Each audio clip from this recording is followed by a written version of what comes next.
வணக்கம் நண்பர்களே, இன்றைக்கி 6th February Hindu editorial first article தான் இப்போ நம்ம பார்க்க போகிறோம். இந்த வீடியோ ஃபுல்லாக பாருங்கள். இந்த வீடியோ ஃபுல்லாக பார்த்துட்டு கீழே அந்த லிங்க் கொடுத்துருக்கேன். அதில் போய் பார்த்தீங்கன்னா இந்த எடிட்டோரியல் எவ்வளோ ஈஸியாக இருக்குன்னு உங்களுக்கே தெரியும்.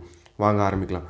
போலரைஸ்டு ஸ்டேட் ஆஃப் யூனியன், அதாவது இந்த ஆர்டிகளோட தீம் என்ன அப்படின்னு பார்த்தீங்கன்னா, on US politics riven by partisan hostility. Riven அப்படின்னா என்ன அப்படின்னு பார்த்தீங்கன்னா, ஒரு பிளவு இல்லை விரிசல் அப்படின்னு சொல்லுவோம்ல, அதுதான். அதாவது வந்து யூஎஸ் அரசியலில் வந்து இப்போ பாகுபாடு காரணமாக வந்து ஒரு பிரிவினை வந்திருக்கு. ஸோ அதை பற்றின ஆர்டிகல் தான் இது அப்படின்னு சொல்கிறாங்க. There is more at stake in American politics for people world over than ever before. இப்போ அமெரிக்க அரசியலில் வந்து இப்போ ஒரு பிரச்சனை இருக்கிறதுனால வந்து உலக மக்களுக்கு வந்து முன் எப்போதும் இல்லாத அளவுக்கு வந்து ஒரு பிரச்சனை இருக்குது அப்படிங்கிறாங்க. The politics of United States has rarely, if ever, been as contentious and driven by partisan hostility as it is at the present juncture. கண்டென்ஷியஸ் அப்படின்னா என்ன அப்படின்னு பார்த்தீங்கன்னா, ஒரு சர்ச்சைக்குரிய விஷயம் அப்படின்னு சொல்லுவோம்ல, அதுதான். ஹாஸ்டாலிட்டி அப்படின்னா பார்த்தீங்கன்னா விரோதம் அப்படின்னு சொல்லுவோம்ல, அதுதான். அதாவது யுனைடெட் ஸ்டேட்ஸில் வந்து இப்போ வந்து அரசியல் பார்த்திங்கன்னா வந்து ஃபஸ்ட்டுலாம் பார்த்திங்கன்னா வந்து இந்த அளவுக்கு வந்து சர்ச்சைக்குரிய விஷயமா இருக்காது. ஆனால் வந்து இப்போ வந்து சர்ச்சைக்குரிய விஷயமா இருக்குது. ஏன் அப்படின்னு பார்த்தீங்கன்னா, அவங்களுக்குள்ளேயே வந்து நிறையா வந்து டிஃப்ரென்ஸ் இருக்குது, பாகுபாடு இருக்குது. அதனால் அந்த விரோதத்தினால வந்து இப்போ வந்து அவங்க வந்து ரொம்ப வந்து பிரிவினைவாதமாக இருக்காங்க. ஸோ அதனால் வந்து இப்போ தான் அந்த பிரச்சனை வந்து நிறையா இருக்குது அவங்களுக்குள்ள அப்படிங்கிறாங்க. US President Donald Trump's State of the Union address exemplified the multiple fractures in the consciousness of the American collective psyche in this regard. Exemplified அப்படின்னு பார்த்தீங்கன்னா நிரூபிக்கிறது அப்படின்னு சொல்லுவோம்ல, அதுதான்.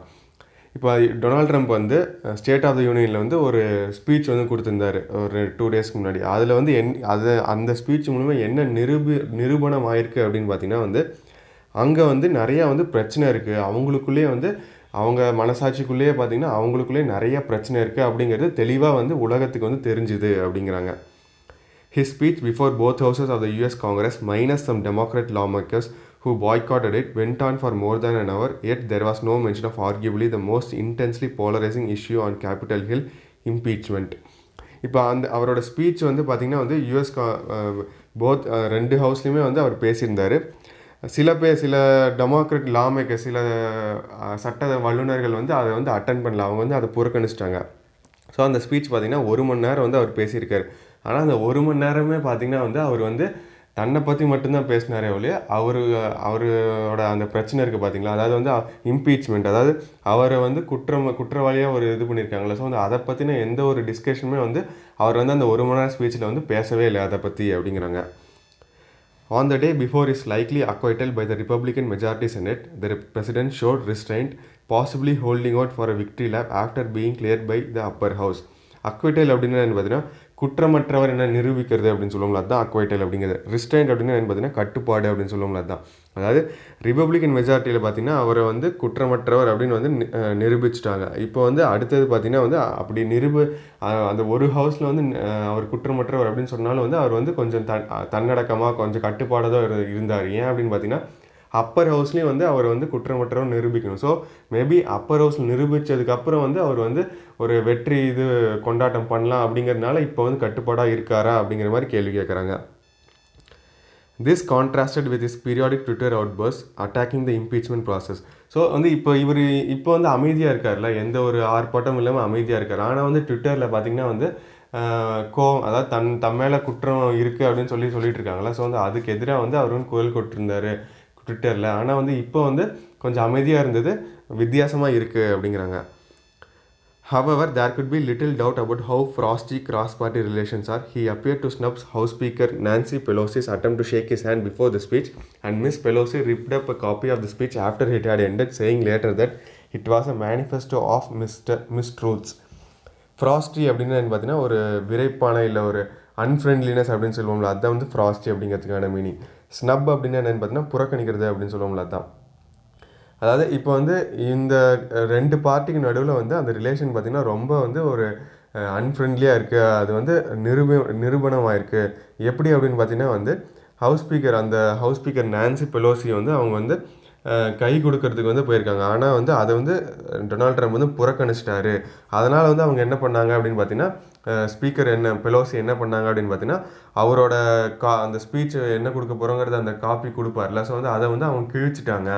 ஸோ ஏன் கிழிச்சுன்னு கேட்டது அவங்க என்ன சொன்னாங்க அப்படின்னு பார்த்தீங்கன்னா, மேனிஃபெஸ்டோ ஆஃப் மிஸ்ட்ரூத்ஸ், அதாவது வந்து அறிக்கை வந்து ஒரு பொய்யான அறிக்கை, அதனால தான் கிழிச்சேன் அப்படிங்கிற மாதிரி வந்து அவங்க ஒரு விளக்கம் கொடுத்துருக்காங்க அப்படிங்கிறாங்க. Nevertheless, substantially, Mr. Trump's annual address focused on claiming credit for a great American comeback on the back of a healthy economy, including historically low levels of unemployment, rising median income, and unprecedented cuts in job-killing regulations, even though the economic recovery after the 2008 downturn began under his predecessor, Barack Obama. அதாவது 2008 வந்து பெரிய அந்த recession வந்துச்சு அமெரிக்காவில். So அதுக்கப்புறம் பார்த்திங்கன்னா வந்து ஒரு பெரிய முன்னேற்றம் இருந்தது அமெரிக்காவில்.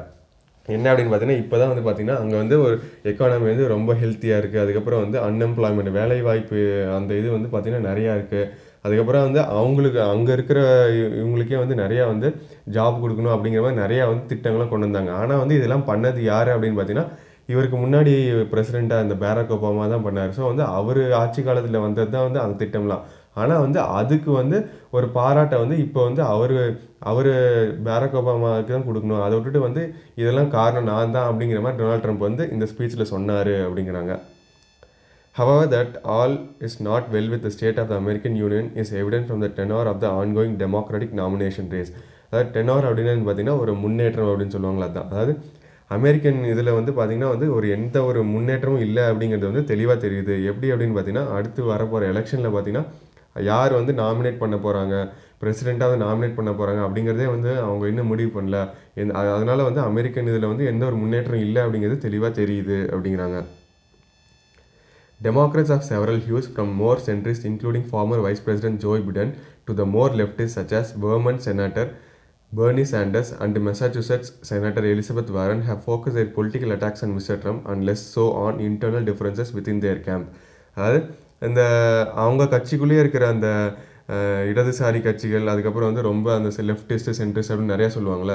ஸோ அவங்களெல்லாம் பார்த்திங்கன்னா வந்து டொனால்ட் ட்ரம்ப்புக்கு வந்து அவருக்கு எதிராக தான் வந்து அரசியல் ரீதியாக வந்து அட்டாக் பண்ணுறாங்களே ஒழிய பார்ட்டிக்குள்ளே வந்து அவங்க வந்து அடுத்து பிரசிடெண்ட்டுக்கு வந்து தங்களை வந்து நிற்க வைக்கணும் அப்படிங்கிற மாதிரி எந்த ஒரு முடிவுமே எடுக்கிறது இல்லை. ஸோ வந்து அவங்க பார்ட்டிக்குள்ளே எவ்வளோ வந்து ஒரு பிரிவினைவாதம் இருக்குது அப்படிங்கிறது தெளிவாக தெரியுது அப்படிங்கிறாங்க. Presently, the Iowa caucus, the first of a season of caucuses and primaries that will decide the ultimate nominee to take on Mr. Trump in the November 2020 election, has given Democrats renewed purpose. Caucuses அப்படின்னா பார்த்தீங்கன்னா ஒரு ஆதரவாளர்கள் கூட்டம் அப்படின்னு சொல்லுவாங்களா அதுதான். அதாவது வந்து டொனால்ட் ட்ரம்ப்புக்கு எதிராக வந்து யாரை வந்து நிறுத்தலாம் அப்படிங்கிறதுல வந்து இன்னும் வந்து முடிவு எடுக்கவே இல்லை. அது வந்து ஐவா காக்கஸ் அப்படிங்கிறது ஒரு இடம், அங்கே தான் வந்து அந்த மீட்டிங் நடக்கும். ஸோ வந்து அதுதான் அந்த ஐவா காக்கஸ் அப்படிங்கிறாங்க. ஸோ வந்து நவம்பர் 2020 வந்து டொனால்ட் ட்ரம்ப்புக்கு எதிராக வந்து அந்த எலெக்ஷனில் யாரை நிறுத்த வைக்கலாம் அப்படிங்கிறதுல வந்து ஒரு குழப்பம் இருக்குது. ஸோ வந்து இப்போ வந்து அந்த டெமோக்ரட்ஸுக்கு வந்து இப்போ வந்து இந்த பிரச்சனை அவருக்கு எதிராக வந்து குற்றம் சாட்டினதுனால ஒரு நோக்கம் வந்து அவங்களுக்கு வந்திருக்கு. அவருக்கு எதிராக வந்து மக்கள் வாக்களிப்பாங்க. ஸோ அதனால் அவருக்கு எதிராக வந்து ஒரு நல்ல ஒரு வேட்பாளர் நிறுத்தினா கண்டிப்பாக ஜெயிக்கலாம் அப்படிங்கிற ஒரு நம்பிக்கை வந்து டெமோக்ராட்ஸ்க்கு வந்திருக்கு, ஜனநாயக கட்சிக்கு வந்திருக்கு அப்படிங்கிறாங்க. Yet the microcosm of the Democratic campaign process mirrors the biggest handicap on the national stage: too many aspirants jockeying for power and visibility, leading inevitably to fragmentation of their overall prospects against Mr. Trump's incumbency advantage. Microcosm அப்படின்னு என்னென்னு பார்த்தீங்கன்னா ஒரு சிறிய சமூகம் அப்படின்னு சொல்லுவோம்ல அதுதான். இன்னெவிட்டபிளி அப்படின்னு என்னென்னு பார்த்தீங்கன்னா தவிர்க்க முடியாத விஷயம் அப்படின்னு சொல்லுவோம்ல அதுதான். ஃப்ராக்மெண்டேஷன் அப்படின்னு என்னென்னு பார்த்தீங்கன்னா துண்டாக்குறது அப்படின்னு சொல்லுவோம்ல அதுதான்.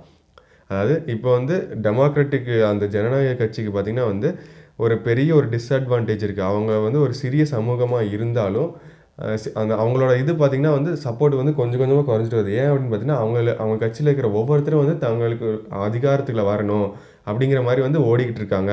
ஸோ அதனால் அவங்களுக்குள்ளே வந்து நிறைய வந்து பிரிவினை வந்து அதாவது பிரிவினை வந்து இதாகி அவங்க வந்து ஒவ்வொரு பார்ட்டாக போயிடுறாங்க. ஒரு தனித்தனி கட்சியாக வந்து மாறிடுறாங்க, ஒரு துண்டாக்கிடுறாங்க. அது வந்து ஒரு தவிர்க்க முடியாத விஷயம் ஆயிடுச்சு. ஸோ வந்து இது வந்து யாருக்கு அட்வான்டேஜாக போயிடுது அப்படின்னா இப்போ வந்து கரண்ட்டாக வந்து பிரசிடெண்ட்டாக இருக்கிற மிஸ்டர் ட்ரம்ப்புக்கு வந்து இது ஒரு அட்வான்டேஜாக இருக்கும். ஸோ அவங்கள ஒன்று சேர்ந்தால் தான் வந்து ஒரு நல்ல வேட்பாளரை வந்து தேர்ந்தெடுக்க முடியும். ஸோ வந்து இப்படி வந்து அவங்க வந்து தான் ஆகணும், ஒவ்வொருத்தரும் தான் வந்து பவருக்கு வரணும் அப்படின்னு வந்து பிரிஞ்சு போனதுனால துண்டாக இருக்கிறதுனால இது வந்து அட்வான்டேஜ் டொனால்ட் ட்ரம்ப் தான் அட்வான்டேஜாக இருக்குது அப்படிங்கிறாங்க. Unless they quickly rally behind one tall leader, if such a person exists in their midst, they stand a slim chance of mounting a serious challenge to the 45th president. அதாவது 45th president யார் அப்படின்னு பார்த்தீங்கன்னா Donald Trump தான். So வந்து அவங்களாம் வந்து இப்போ கொஞ்சம் பிரிஞ்சிருக்காங்களே. ஸோ வந்து அவங்களாம் அப்படி ஒன்றா சேர்ந்து ஒரு நல்ல வேட்பாளரையோ இல்லை நல்ல தலைவரையோ வந்து தேர்ந்தெடுக்காத பட்சத்தில் 45th president டொனால்ட் ட்ரம்ப் வந்து தோக்கடிக்கிறது அப்படிங்கிறது முடியாத காரியம் அப்படிங்கிறாங்க. ஸோ அவங்களாம் ஒன்று சேரணும் அப்படிங்கிறாங்க. Yet, given the vastly divergent views across party lines on core issues such as economy and climate change, there could not be more at stake for Democrats. And indeed, those who, despite residing beyond America's shores, are wary of trade wars and the relentless undermining of multilateralism. Wary of அப்படின்னா பார்த்தீங்கன்னா ஒரு களைப்பு இல்லை சோர்வு அப்படின்னு சொல்லுவோம்ல, அதுதான். அதாவது இவங்க அந்த பார்ட்டிக்குள்ளேயே வந்து நிறையா வந்து டைவர்ஜென்ட் அப்படின்னா ஒரு பிரிவு அப்படின்னு சொல்லுவோம்ல, அதுதான். நிறையா வந்து பிரிவு இருக்காங்க. ஆனால் வந்து அவங்க பிரச்சனை என்ன இப்போ அப்படின்னு பார்த்தீங்கன்னா, டொனால்ட் ட்ரம்ப்புக்கு எதிராக பிரச்சனை என்ன இருக்குது அப்படின்னு பார்த்தீங்கன்னா, அவர் வந்து எக்கானமி பொருளாதாரத்தில் வந்து அவ்வளோவா வந்து கான்சன்ட்ரேட் பண்ணுறதில்ல. அப்புறம் கிளைமேட் சேஞ்ச் இதெல்லாம் வந்து அவர் ரொம்ப இது பண்ணுறதில்ல. ஸோ வந்து அவர் வந்து ரொம்ப ஏற்கனவே பார்த்தீங்கன்னா இந்த சைனா கூட வந்து ட்ரேட் வார், அதுக்கப்புறம் வந்து இந்த மாதிரி இதெல்லாம் வந்து நிறையா வந்து பிரச்சனை பண்ணிக்கிட்டு இருக்காரு. இந்த ஈரான் அதெல்லாம் பிரச்சனை வந்துச்சுல்ல. ஸோ அந்த மாதிரி பிரச்சனையெல்லாம் வந்து மக்கள் வந்து ரொம்ப சோர்வாயிட்டாங்க. ஸோ அதனால் வந்து இப்போ வந்து அவருக்கு எதிராக வந்து மக்கள் வந்து போகணும் அப்படின்னா வந்து இவங்கெல்லாம் ஒன்று சேர்ந்து நல்ல ஒரு லீடரை வந்து உருவாக்கி அவருக்கு எதிராக வந்து நிற்க வைக்கணும். அப்போ தான் வந்து அவருக்கு எதிராக வந்து எலெக்ஷனில் ஜெயிக்க முடியும் அப்படின்னு சொல்கிறாங்க. ஸோ இதான் மக்கள் இந்த ஃபஸ்ட் எடிட்டோரியல். கீழே அந்த லிங்க் கொடுத்துருக்கேன். வேர்ட்ஸ் வித் தமிழ் மீனிங்கோடு இருக்கும். கண்டிப்பாக எல்லாத்துக்கும் யூஸ்ஃபுல்லாக இருக்குன்னு நினைக்கிறேன். நன்றி, வணக்கம்.